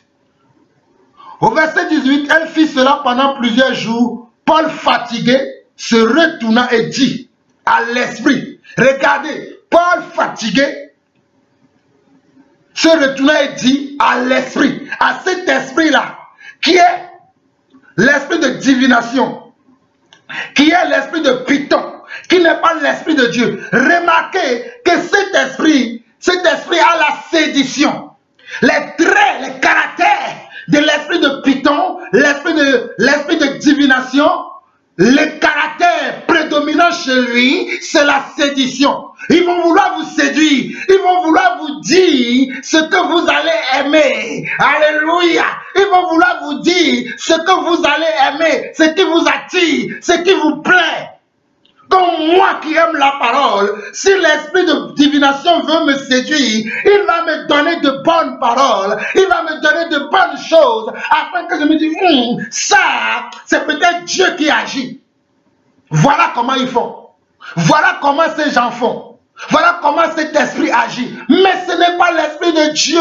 Même si des fois on vous dit la vérité et ce que la personne dit c'est vrai, ils peuvent arriver à même dire, oh, il y a eu une semaine dans ta maison, tu n'avais rien à manger, tu as bu que de lait et un pain. C'est la vérité. Mais ce n'est pas Dieu. Oh, il y a 2 ans, tu avais perdu ton bébé. Oh, il y a 3 ans, ta femme t'a quitté, ton mari t'a quitté. Oh, ton travail, tu l'as perdu. Tu as tout perdu. Mais aujourd'hui, Dieu te dit, mon frère, ma soeur, faites attention à ce genre de prophétie. Faites attention. Des fois, ça peut être Dieu, mais des fois, ce n'est pas Dieu. La plupart des temps, la majorité des temps, ce n'est pas Dieu. Ce sont des trompeurs. Ce sont des farceurs. Ce sont des losers. Ce sont des brigands. Je continue. Verset 18. Elle fit cela pendant plusieurs jours. Paul, fatigué, se retourna et dit à l'esprit, je t'ordonne au nom de Jésus-Christ de sortir d'elle. Et il sortit à l'heure même. Je t'ordonne de sortir d'elle. Toi, esprit de divination, toi, esprit de python, je t'ordonne, quitte le corps. Quitte l'esprit de cette femme maintenant. Et l'esprit est parti. Mais vous allez voir tous les problèmes que Paul a eu après. Après avoir chassé cet esprit, Paul a eu beaucoup de problèmes. Parce que Paul a cassé l'entreprise de certaines personnes. Parce que Paul a cassé l'entreprise de certaines personnes. Comme moi aujourd'hui aussi, je crois que je suis sur le point de casser l'entreprise de beaucoup de personnes. Et je n'aurai pas la vie facile. Mais j'ai été prévenu. Oh, alléluia. J'ai été prévenu. Et je sais celui qui m'a appelé. Je sais celui que je suis. Oh, son tampon est sur moi. Je n'ai pas peur. Je parlerai et je dirai ce qu'il me dira de dire. Allons dans Actes chapitre 9. Oh, Actes chapitre 9. Nous sommes sur le discernement des esprits. Allons dans Actes chapitre 9 rapidement. Actes chapitre 9. Lisons du verset 1 au verset 6 rapidement. Cependant, Saul respira encore la menace et le meurtre contre les disciples du Seigneur, se rendit chez le souverain sacrificateur et lui demanda des lettres pour les synagogues de Damas, afin qu'il trouvât des partisans de la nouvelle doctrine, hommes ou femmes, il les amène liés à Jérusalem. Comme il était en chemin et qu'il approchait de Damas, tout à coup, une lumière venant du ciel resplendit autour de lui. Il tomba par terre et il entendit une voix qui lui disait: Saul, Saul, pourquoi me persécutes-tu? Regardez, Paul sur le chemin de Damas, persécutant l'église, il va avoir quelque chose, il va avoir une manifestation. Il va avoir une manifestation extraordinaire, quelque chose d'ordinaire qui va se passer. C'est-à-dire une lumière qui va éblouir Paul sur le chemin de Damas, dans la poursuite des chrétiens, dans la poursuite des enfants de Dieu. Mais remarquez, au verset 4 de Actes chapitre 9, il tomba par terre et il entendit une voix qui lui disait: Saul, Saul, pourquoi me persécutes-tu? Il répondit: Qui es-tu, Seigneur? Qui es-tu, Seigneur? Et le Seigneur dit: Je suis Jésus que tu persécutes. Et il te sera. Regardez au verset 5. Il répondit: Qui es-tu, Seigneur? Paul a rencontré un esprit qui lui parlait au travers de cette lumière. Paul n'a pas directement cru. Paul a dit: Ah, une lumière qui me parle? Non. Qui es-tu, lumière? Qui est-ce que tu es? Alors, mes frères et sœurs, lorsqu'il y a un esprit qui s'agite autour de vous, lorsqu'il y a un esprit qui fait des choses extraordinaires autour de vous, ayez la curiosité de questionner cet esprit. Ayez la curiosité de questionner cet esprit. Vous allez vous rendre compte que lorsque vous allez questionner l'esprit, l'esprit va être perturbé. Parce que ce genre de personnes n'aiment pas qu'on les questionne. Quand vous allez commencer à les questionner, ils vont être perturbés. Et je vous donne des détails. Lorsque vous allez commencer à questionner les faux pasteurs, à leur dire la vérité, vous allez voir qu'ils ne vont plus vous aimer parce qu'ils n'aiment pas qu'on les questionne. Mais si c'est Dieu, il va se révéler lui-même. Mais si c'est Dieu qui agit, parce que Dieu dit éprouver les esprits. Dieu dit éprouver les esprits. Donc je dois éprouver l'esprit par des questions.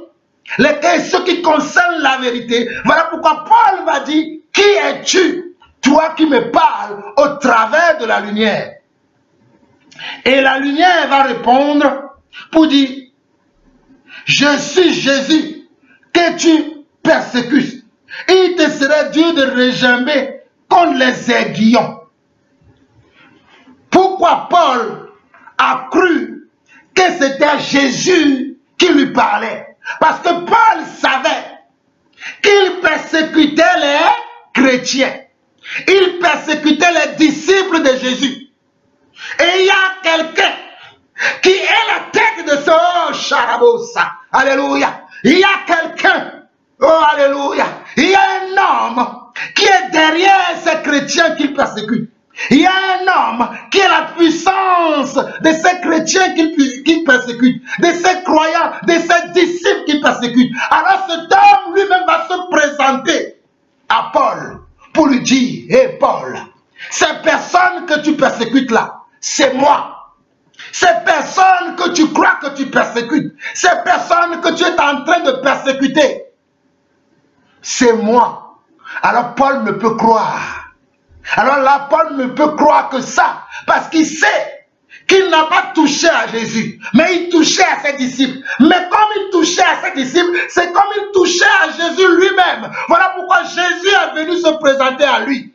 Mon frère, ma soeur, toi qui as encore peur de Satan, toi qui as encore peur des démons, toi qui as encore peur de l'enfer et des esprits de l'enfer, l'enfer ne peut rien contre toi. C'est l'enfer qui a peur de toi parce que tu es précieux aux yeux de Dieu, parce que tu es précieux aux yeux de Dieu et Dieu ne laissera pas qu'il te persécute, à moins que c'est la fin de ta mission sur terre.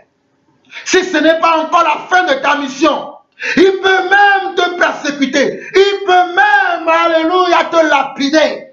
Comme Paul a été lapidé 3 fois. Dans l'histoire de Paul, Paul a été lapidé 3 fois. Mais il s'est relevé et a continué le travail. Nous descendons au verset 9. Il resta 3 jours sans voir et il ne mangea ni ne but. Or, il y avait à Damas un disciple nommé Ananias. Le Seigneur lui dit dans une vision, Ananias. Il répondit, mais voici Seigneur.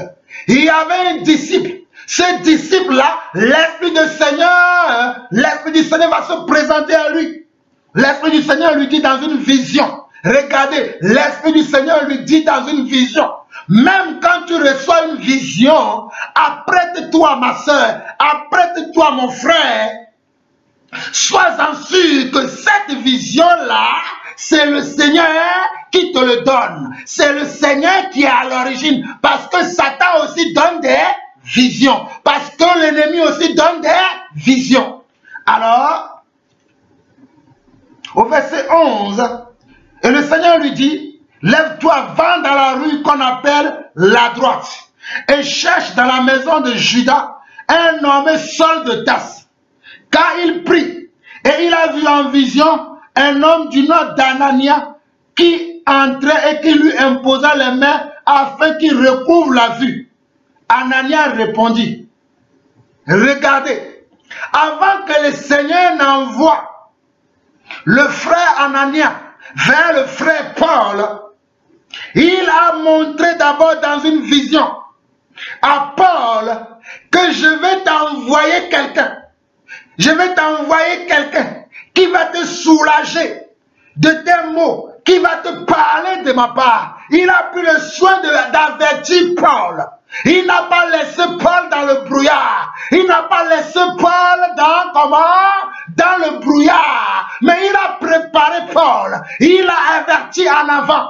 Attends, il y a quelqu'un qui va venir te parler. Souvenez-vous de Marie. Avant que Marie ne puisse être enceinte du Seigneur Yeshua Mashiach, il a été d'abord averti. Il a été d'abord averti par un ange. Un ange du Seigneur est venu le voir pour lui dire, Marie, tu as trouvé grâce aux yeux de Dieu. Alors le Saint-Esprit, l'Esprit du Seigneur viendra sur toi et tu enfanteras. Et cet enfant-là, on l'appellera Emmanuel. Ce qui veut dire, Jésus est comment? Que Dieu est avec nous. Même le mari de Marie, Joseph, qui n'avait même pas encore touché Marie, il s'est dit, mais qu'est-ce qui se passe? Oh, il a questionné. Oh, alléluia. Il a dit, non, ma femme là, je ne l'ai pas encore touchée. Comment se fait-il que ma femme, sans que je l'ai touchée, elle est devenue enceinte? Si nous nous posons de bonnes questions, nous aurons de bonnes réponses. Alléluia. Je rends grâce à Dieu. Et lorsque Joseph réfléchissait, vous pouvez lire Matthieu chapitre 1, vous allez trouver cette histoire. Lorsque Joseph réfléchissait, pensait encore à cette histoire, la Bible dit que la nuit, le Seigneur l'a visité pour lui dire, hé Joseph, ne crains pas de prendre comme épouse ta femme Marie, car ce qui lui est arrivé, c'est de moi que ça vient. Ce qui lui est arrivé, c'est de moi que ça vient. Dieu ne laisse jamais ses enfants dans le brouillard. Souvenez-vous d'Abraham, avant que Dieu ne détruise la vie de Sodome et Gomorrhe, puisque Dieu sait qu'Abraham avait son neveu Lot qui l'a suivi. Lorsque Abraham a quitté la maison de son père, Dieu a averti Abraham. Et Abraham a commencé à intercéder pour Sodome, parce qu'il voulait sauver son neveu Lot. Continuons. Au verset 13 de Actes chapitre 9. Seigneur, j'ai appris de plusieurs personnes tous les maux que cet homme a fait à tes saints dans Jérusalem. Et il a ici des pouvoirs de la part des principaux sacrificateurs pour lier tous ceux qui invoquent ton nom. Mais le Seigneur lui dit, regardez, malgré que c'est Dieu qui parlait au frère Ananias, mais le frère Ananias questionnait l'esprit là pour être sûr que c'est Dieu. Il ne veut pas aller agir à l'encontre de l'esprit de Dieu. Il ne veut pas aller faire quelque chose contre Dieu. Il voulait se persuader que ce qu'il recevait, cela venait de Dieu. Voilà pourquoi il dit, cet homme-là que tu me dis d'aller libérer. Moi j'ai appris qu'il menace mes frères. J'ai appris qu'il tue mes frères. Comment veux-tu que j'aille lui imposer les mains? Mais le Seigneur lui dit, va, car cet homme est un instrument que j'ai choisi pour porter mon nom devant les nations, devant les rois et devant les fils d'Israël, devant tes frères. Et je lui montrerai tout ce qu'il doit souffrir pour mon nom. Donc, Ananias comprend maintenant que le Seigneur a choisi Paul pour un travail. Et avant qu'Ananias même le comprenne, Dieu a pris le soin aussi de dire à Paul, tu vas rencontrer quelqu'un qui va te poser les mains pour que tu recouvres la vue et qui va te dire les choses que tu dois entendre pour commencer maintenant le travail, la mission pour laquelle j'étais apparu sur le chemin de Damas. Actes chapitre 10 rapidement. Actes chapitre 10, nous sommes dans le discernement des esprits. Alléluia.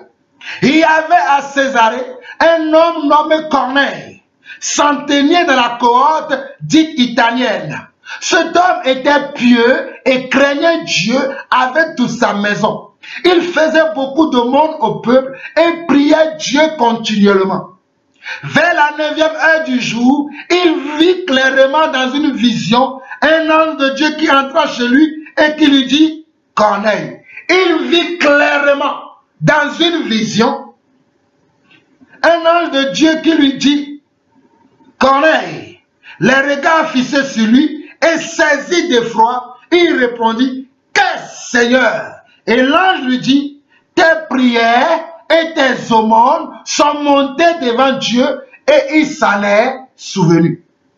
Tes prières, tes aumônes sont montées devant Dieu et Dieu s'en est souvenu.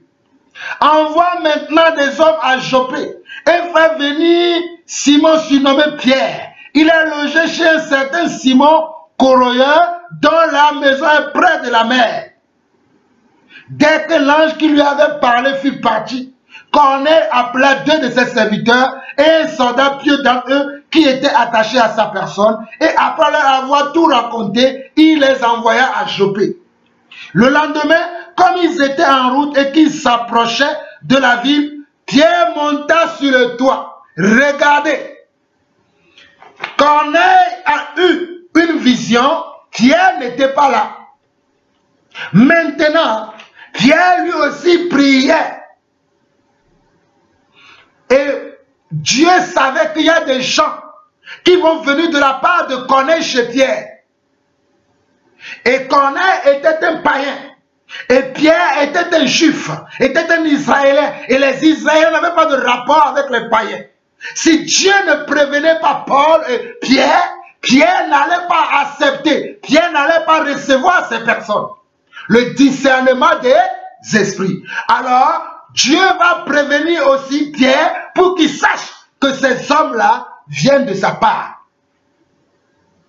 Vous recevez les prophéties n'importe comment. sans que Dieu ne vous ait prévenu. Hey!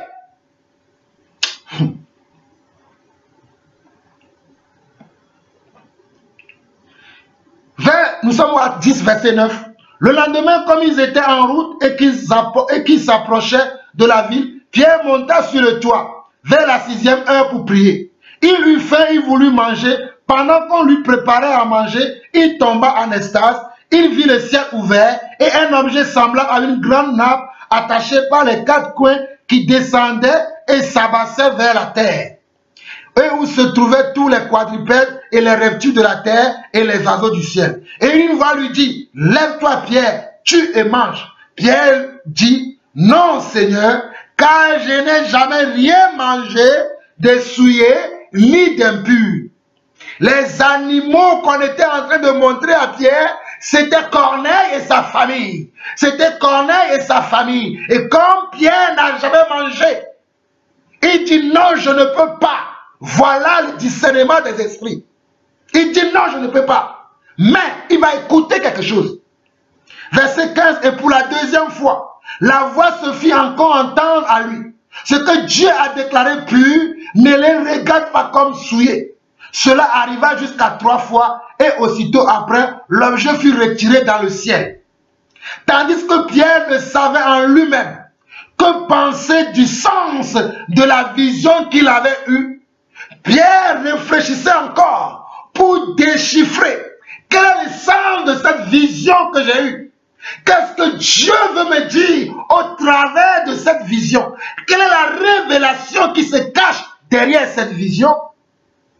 Voici les hommes envoyés par Corneille s'étant mis en quête de la maison de Simon, se présentèrent à la porte et demandaient à haute voix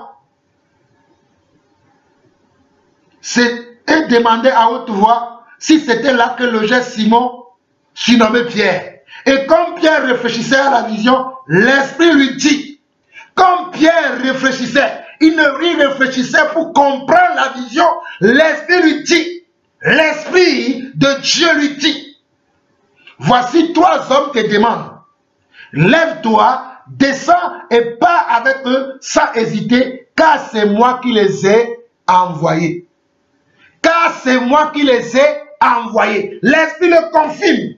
Ce que tu as vu, tu réfléchis, tu ne comprends pas. Dieu va toujours t'aider pour que tu comprennes sa volonté. Dieu n'aime pas mettre ses enfants dans la confusion. Dieu n'est pas un Dieu de confusion. La confusion n'est pas chez notre Dieu. Dieu ne peut pas te mettre dans la confusion. Même si tu ne comprends pas ce que Dieu veut te révéler, Dieu va s'assurer parce que Dieu veut te sauver, parce que Dieu veut te préserver. Dieu va te donner des signes. Dieu va préparer des choses. Dieu va se plier en 4 pour te montrer sa volonté. Alors l'Esprit lui dit, lève-toi, descends et pars avec eux sans hésiter, car c'est moi qui les ai envoyés. Vous lirez la suite. La suite, c'était encore pour le salut. C'était pas pour des grimaces. C'était pas pour les... Non, c'était pas pour ces choses-là. C'était pour le salut authentique de Corneille et de sa famille. Nous allons voir Daniel 2. Il y a tellement beaucoup de choses à voir, mais nous allons voir Daniel 2 et nous allons nous arrêter là aujourd'hui. Daniel chapitre 2, rapidement. Daniel chapitre 2. Daniel chapitre 2. Nous allons lire le verset 19 au verset... On peut lire même du verset 14 au verset 23 rapidement. Daniel 2, verset 14 au verset 23. Alors Daniel s'adressa d'une manière prudente et sensée à Arioc, chef des gardes du roi, qui était sorti pour mettre à mort les sages de Babylone. Il prit la parole et dit à Arioc, commandant du roi, pourquoi la sentence du roi est-elle si sévère? Arioc exposa la chose à Daniel, et Daniel se rendit vers le roi et le pria de lui accorder du temps pour donner au roi l'explication. Ensuite, Daniel alla dans sa maison et il instruisit de cette affaire Anania, Michaël et Azaria, ses compagnons.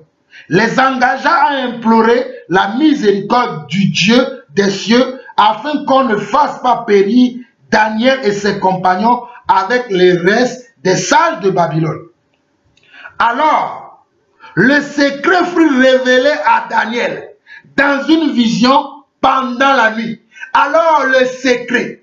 Quelle est l'histoire qui se produit ici? Ici, le roi de Babylone avait fait un songe. Il n'a pas raconté le songe, même à ses savants, aux savants qui étaient dans ce royaume. Mais il voulait la signification, il voulait le sens de la vision, il voulait le sens de son songe. Mais il n'arrivait pas, les sages qui étaient dans son royaume n'arrivaient pas à trouver, à donner le sens exact à ce songe-là. Alors le roi de Babylone a décidé d'exterminer tous les sages qui étaient dans son royaume. Alors que parmi ces sages-là, il y avait Daniel et ses frères. Parmi ces sages-là, il y avait Daniel, il y avait Anania, il y avait Shadrach et Meshach. Et Daniel a appris la nouvelle. Daniel a appris la nouvelle que le roi a eu un songe. Et parce que le roi n'a pas la signification de son songe, il veut exterminer les sages du royaume. Daniel a dit non, je ne peux pas laisser cela passer. Je vais aller voir le roi et je vais lui dire, accorde-nous du temps. Nous allons invoquer notre Dieu. Et notre Dieu va nous révéler le songe, la vision que tu as eue. Et il va nous donner son interprétation. Accorde-nous du temps.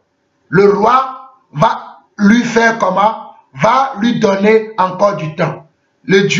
Le roi va écouter ce que Daniel a dit. Et au verset 19, on nous dit, alors le secret fut révélé à Daniel dans une vision pendant la nuit, et Daniel bénit le Dieu des cieux. Le Dieu des cieux. Alléluia. Daniel bénit le Dieu des cieux. Daniel prit la parole et bénit et dit, béni soit le nom de Dieu d'éternité en éternité. À lui appartiennent la sagesse et la force. C'est lui qui change les temps et les circonstances, qui renverse et qui établit les rois, qui donne la sagesse aux sages et la science à ceux qui ont de l'intelligence. Il révèle ce qui est profond et caché.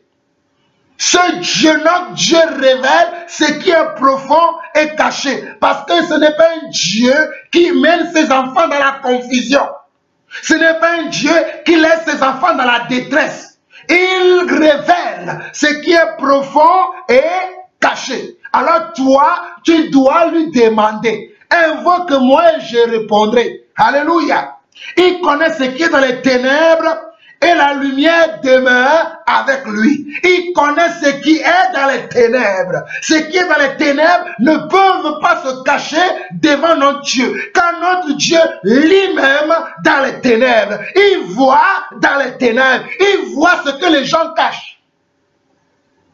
Au verset 23, Dieu de mes pères, je te glorifie et je te loue de ce que tu m'as donné, la sagesse et la force, et de ce que tu m'as fait connaître, ce que nous t'avons demandé et ce que tu nous as révélé. Et de ce que tu nous as révélé, les secrets du roi. De ce que tu nous as révélé, les secrets du roi. Regardez, Daniel ne connaissait pas le songe du roi. Le roi ne lui avait pas révélé son songe. Mais Daniel a consulté Dieu. Dieu, tu as parlé à ce roi. Tu voulais lui dire quelque chose. Dis-nous ce que tu lui as dit, afin que nous puissions aller lui dire que c'est ça que tu lui as montré. Il y avait un but pour ça. Il y avait un but pour ça. Il y avait quelque chose derrière cette chose-là. Lisons la suite du verset 24 au verset 30. Après cela, Daniel s'est rendu auprès d'Arioc, à qui le roi avait ordonné de faire périr les sages de Babylone. Il alla et lui parla ainsi. Ne fais pas périr les sages de Babylone. Conduis-moi devant le roi et je donnerai au roi l'explication. Arioc conduisit promptement Daniel devant le roi. Et il lui parla ainsi. J'ai trouvé parmi les captifs de Juda un homme qui donnera l'explication au roi. Le roi prit la parole et dit à Daniel, qu'on nommait Balthazar, es-tu capable de me faire connaître le songe que j'ai eu? et son explication, es-tu capable de me faire connaître le songe? Le roi n'avait pas donné le songe assez sage. Voilà pourquoi lorsque les sages parlaient, oh alléluia, le roi savait que ce que les sages disaient, ce n'était pas la vérité. Ce roi était sage. Le roi n'avait pas donné son songe. J'ai fait un songe, mais je veux son explication, sans donner le songe. Parce que le roi ne voulait pas être trompé. Le roi ne voulait pas qu'on le trompe. Le roi ne voulait pas être séduit. Voilà pourquoi le roi dit ici, au verset 26 de Daniel chapitre 2, le roi prit la parole et dit à Daniel, qu'on nommait Balthazar, es-tu capable de me faire connaître le songe que j'ai eu et son explication? Es-tu capable de me faire connaître le songe? Es-tu capable? Es-tu capable? Daniel répondit en présence du roi et dit, ce que le roi demande est un secret que les sages, les astrologues, les magiciens et les devins ne sont pas capables de révéler au roi. Regardez, il y a des choses que les magiciens, les devins, les astrologues, les marabouts, les sorciers sont capables de faire. Mais il y a des choses, alléluia, il y a des choses, alléluia, qui sont impuissants de faire, qui sont incapables de faire, qu'ils ne peuvent pas faire parce qu'ils n'ont pas le mandat, ils n'ont pas le son de Dieu, ils n'ont pas l'approbation de Dieu. Même s'ils veulent, ils ne pourront pas. Même s'ils cherchent, ils ne pourront pas. Même s'ils cherchent par tous les moyens. Mon frère, ma soeur, pourquoi tu as peur? Mon frère, ma soeur, pourquoi tu te caches? Oh, alléluia! Et l'Esprit du Seigneur est avec toi. Voilà pourquoi, dans Romains chapitre 1, le verset 18, oh, nous verrons ça plus tard. Nous verrons ça plus tard. Nous verrons ça plus tard. Mais il y avait, verset 27, Daniel répondit en présence du roi et dit, ce que le roi demande est un secret que les sages, les astrologues, les magiciens et les devins ne sont pas capables de révéler au roi. Verset 28, mais il y a dans les cieux un Dieu qui révèle les secrets et qui a fait connaître au roi Nebuchadnezzar ce qui arrivera dans la suite des temps. Voici ton songe et les visions que tu as eues sur ta couche. Voici ton songe et les visions. Parce que le roi avait eu des songes et des visions. Et Dieu a révélé ses songes et ses visions à Daniel. Alléluia. Oh, j'aime mon Seigneur. Sur ta couche, ô roi, il t'est monté tes pensées touchant ce qui sera après ce temps-ci. Et celui qui révèle les secrets t'a fait connaître ce qui arrivera. Celui qui révèle les secrets t'a fait connaître ce qui arrivera. Ni si ce secret m'a été révélé, ce n'est pas point qu'il y a en moi une sagesse. L'humilité du serviteur de Dieu Daniel, l'humilité de l'homme de Dieu Daniel, l'humilité, alléluia. Regardez ces hommes qui font des miracles, qui font des signes, qui font des prodiges mensongers autour de vous aujourd'hui. Ils sont la multitude, ils sont plus de 400 aujourd'hui. Ils sont des millions de personnes aujourd'hui, mais vous les croyez. Mais ils sont orgueilleux, ils sont remplis d'eux-mêmes, ils sont imbus d'eux-mêmes. Aucune crainte de Dieu, aucune sagesse de Dieu ne sont en eux. Mais c'est eux que vous croyez. Regardez l'humilité de l'homme. L'homme à qui Dieu a révélé un si précieux secret, un si précieux secret. Mais il est toujours humble. Il est toujours humble. Il va dire, si ce secret m'a été révélé, ce n'est point qu'il y a en moi une sagesse supérieure à celle de tous les vivants. Mais c'est afin que l'explication soit donnée au roi et que tu connaisses les pensées de ton cœur.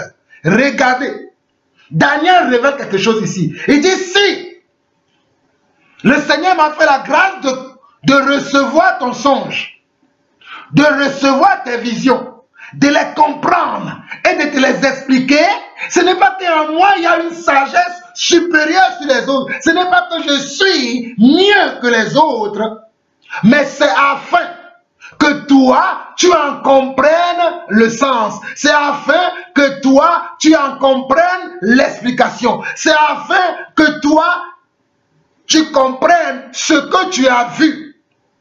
C'est afin que toi, tu comprennes le sens, l'explication de ce que tu as vu. Oh, alléluia. Quelle humilité.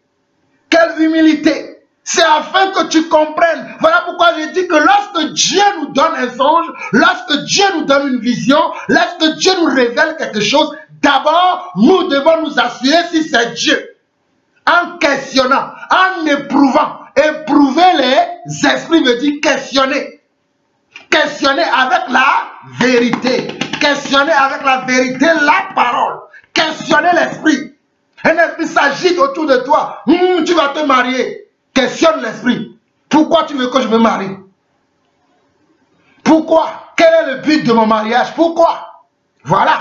Au lieu de courir, voilà. Ce sont les choses que les païens cherchent.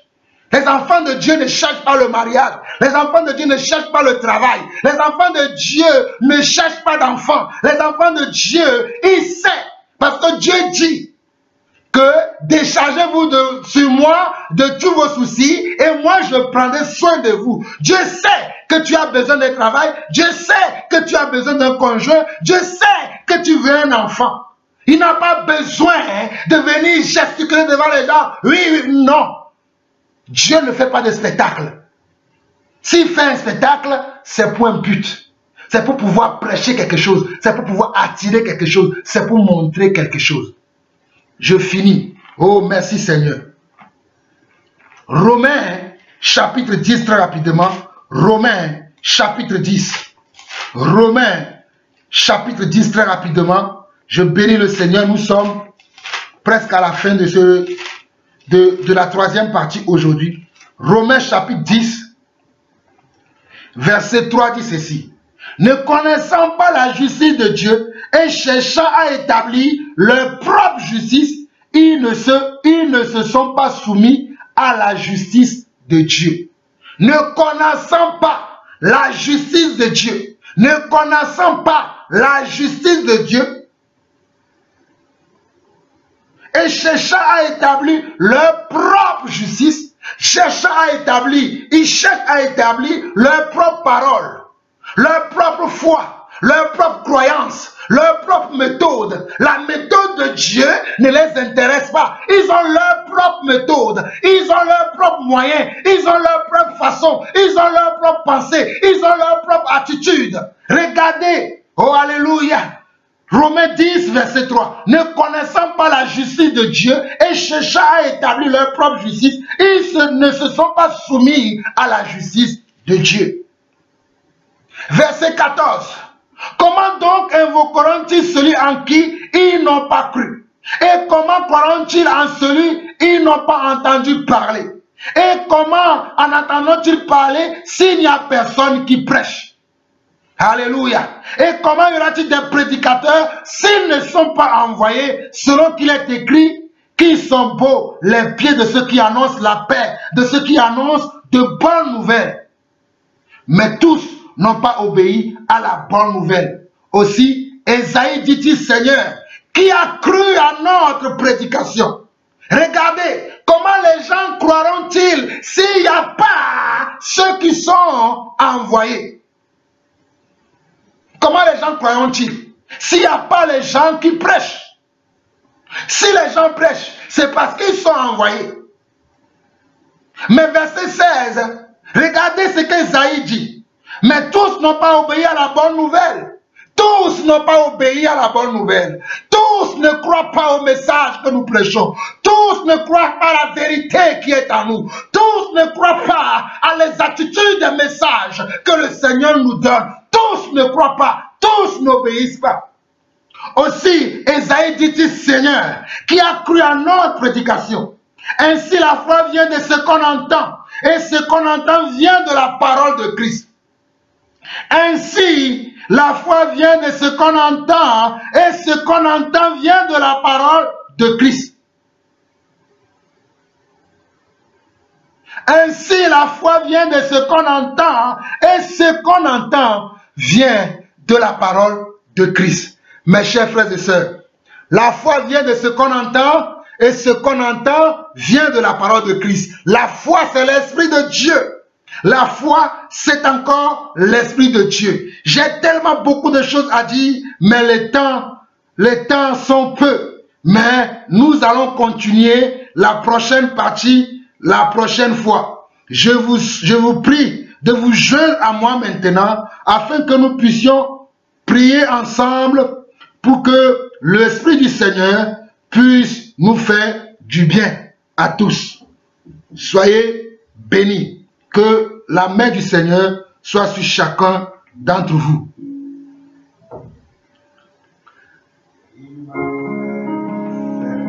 Éternel notre Dieu, nous te bénissons. Nous te glorifions. Toi qui es notre Père, toi qui es notre Seigneur.